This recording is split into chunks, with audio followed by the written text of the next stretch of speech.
Hello everyone! In this video, I'm going to be going over the process of creating my first ever Nemo-Paymo model. Some of you may be new to Nemo-Paymo, so I'll explain what it is before we get going. Starting in 2017, Jennifer Buxton has been hosting a monthly event in February called National Model Horse Painting Month, or Nemo-Paymo for short. This event isn't a competition, but an opportunity to get people painting no matter their skill set. The goal of Nemo-Paymo is to finish painting at least one model horse within the month of February. This is the first year I've decided to sign up.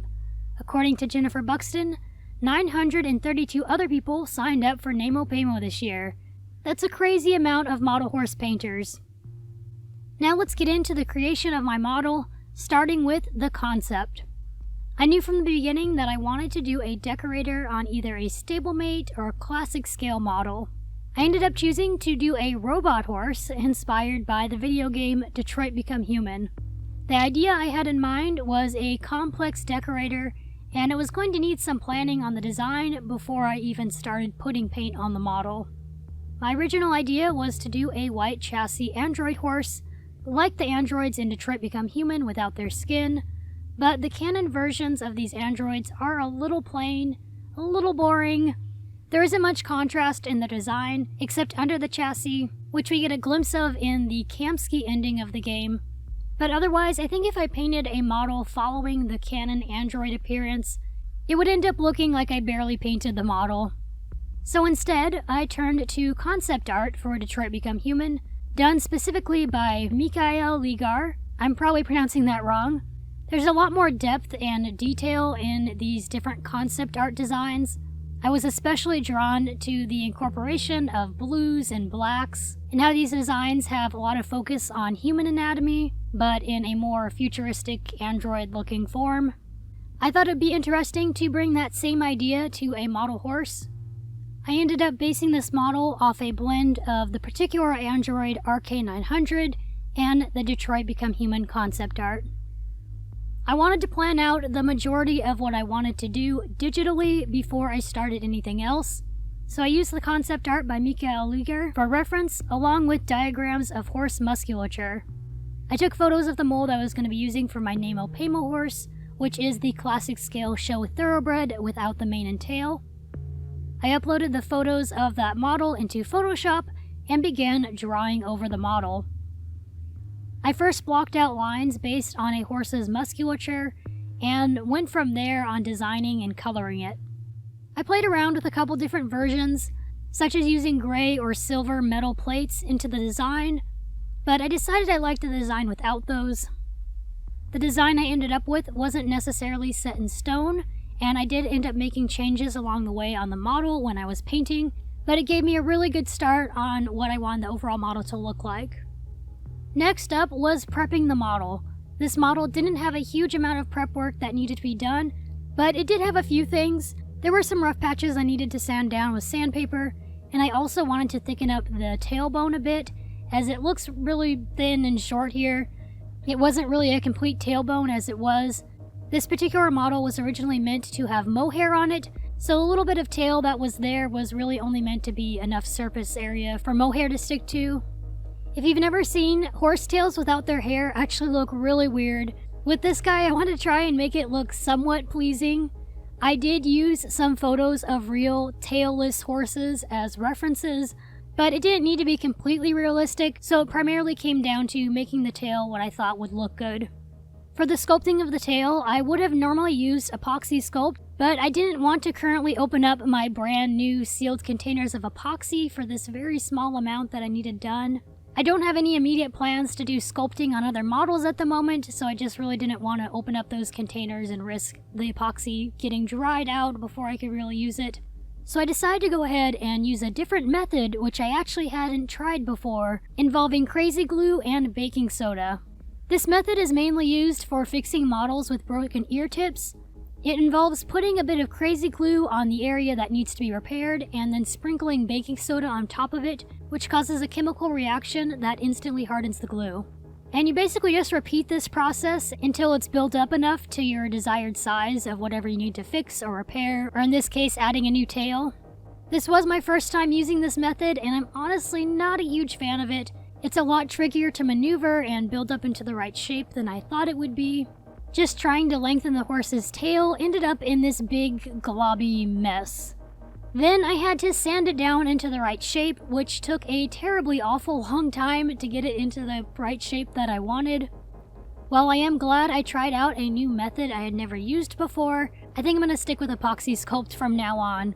Maybe I will use this super glue and baking soda method in the future for certain projects, but epoxy is just overall much easier for me to use. I'm sorry these photos aren't the greatest, but here is the before and after of sanding and shaping the tail with sandpaper.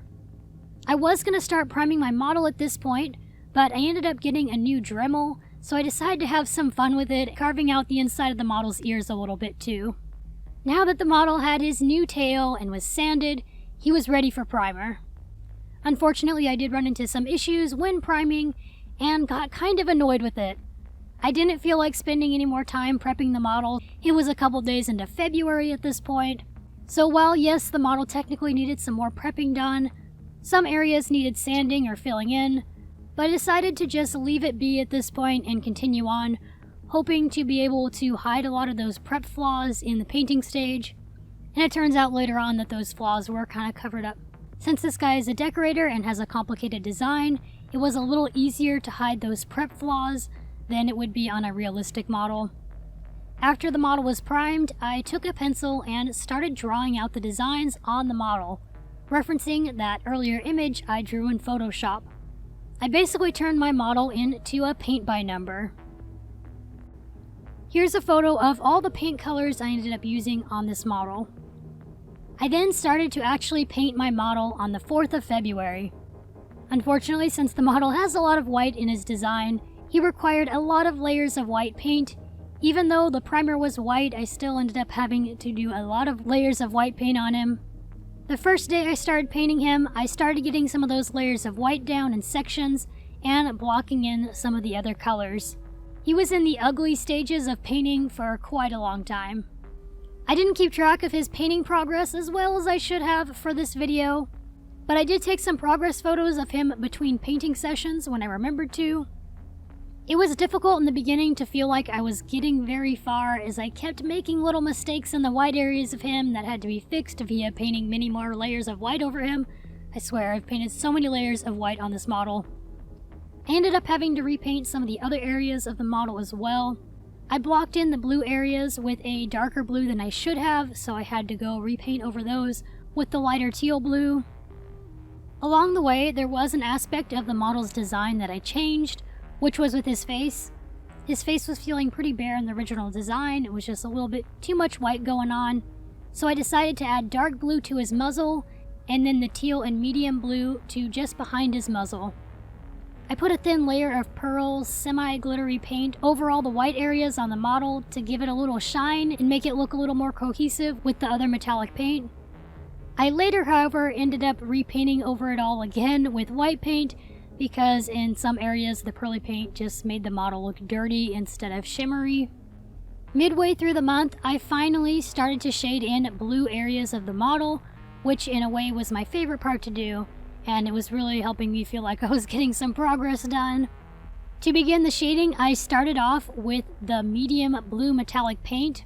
The technique I used to make these colors blend together so well was to do thin layers of paint, and while the paint was still wet, I used a damp brush to fade the color out.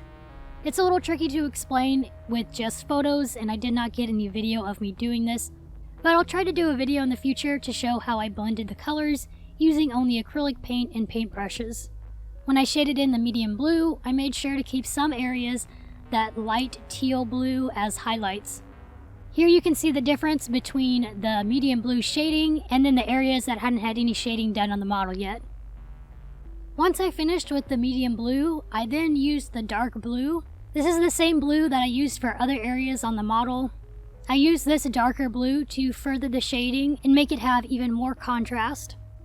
I used the dark blue on the edges of the areas of blue on the model, and I also used this blue for the dark lines in the design. I love how this shading turned out. Although it does take a long time to get it to look right, the result of it I think looks pretty cool. When I was doing this, I only focused on a couple of blue areas at a time, so I wouldn't get too overwhelmed with trying to do shading on all the horse at once. Here you can see the difference between the teal base and the shaded version. When it's done, it is quite a striking difference.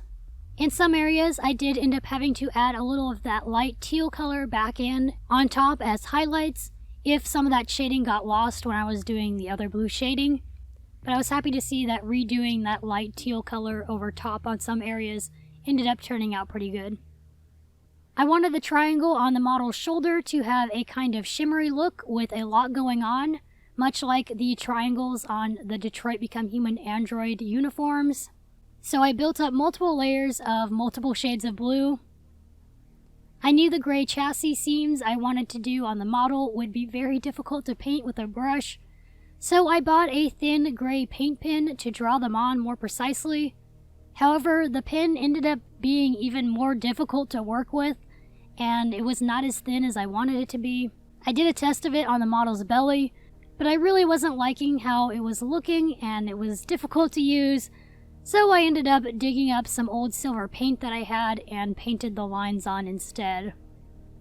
Normally, a model's eyes would be one of the last things to paint, but since the area around them was mostly already painted, I went ahead and painted blue-gray eyes on the model. For the eyes, I wanted it to be a different blue than the rest of the model, so they would stand out more. I also wanted them to be semi-realistic. I ended up mixing white and blue and a bit of the black to get a more blue-gray color. I did several layers with different shades of blue to get the result you see here. I added black shading and lines to the dark blue areas of the model to give them a little bit more depth and not look as flat. Towards the end, I did even a poorer job of keeping up with my progress, but I'll try to show and explain what I can. At this point at the end of the month, I was feeling like I made quite a bit of progress, as one side of the model looked a lot more complete, and I even had some of the silver lines painted in. However, I still had a lot of details to finish and the whole other side of the model to complete. I wasn't happy with the model's stomach design. There was just something about it that didn't feel like it matched up with the rest of the model, so I ended up redoing it, which involved having to repaint part of that belly and then adding new straight lines that look similar to the ones on the rest of the model. I was much more pleased with this new design. At this point, the model got some shading started on the other side of him. I had some silver lines painted on the model, but there were parts that still needed the silver paint. Then at the end of the month, my model finally got a lot more progress on his offside, with some of the blue areas looking more complete. The belly still needed a lot of work. Most of the silver lines were also painted on, however some of them did still need some extra layers of paint. I did really try to finish my model on time. He was looking very close to being completed, however he still needed a fair deal of work. I didn't want to rush him or sacrifice a night's worth of sleep, so I decided to wait and finish him in March, even if that meant I didn't make the deadline. I once again forgot to take some progress photos of the model in its last stages, but here it is nearly complete, with mostly just some minor touch-ups and additions needed before I could seal him.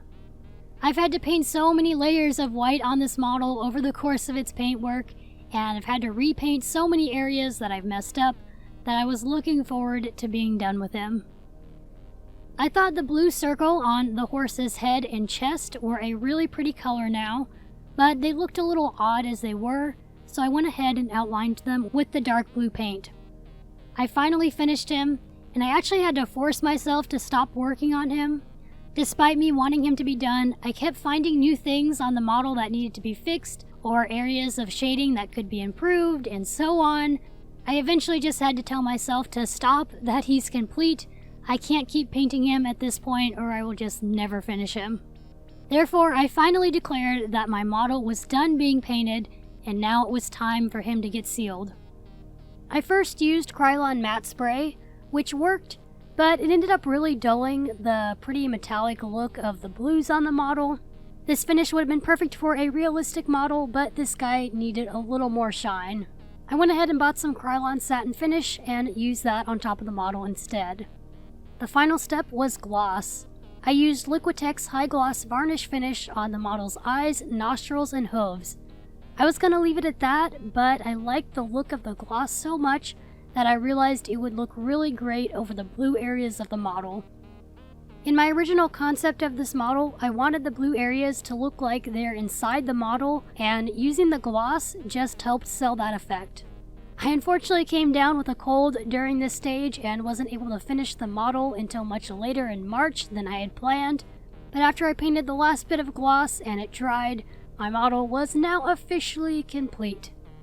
I really thought that this model was going to be something easy to do for my first Nemo-Pamo, but he ended up being way more complicated and time-consuming than I expected. There are some things I'm not happy with about him, particularly some areas where the paint strokes are very visible, which was my own fault for trying to rush it at some points, but overall I am pretty happy with how he turned out. I wish I would have been able to finish him on time before the end of February, but his final result was worth being late.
Maybe next year I'll be able to finish my Nemo-Pamo model on time.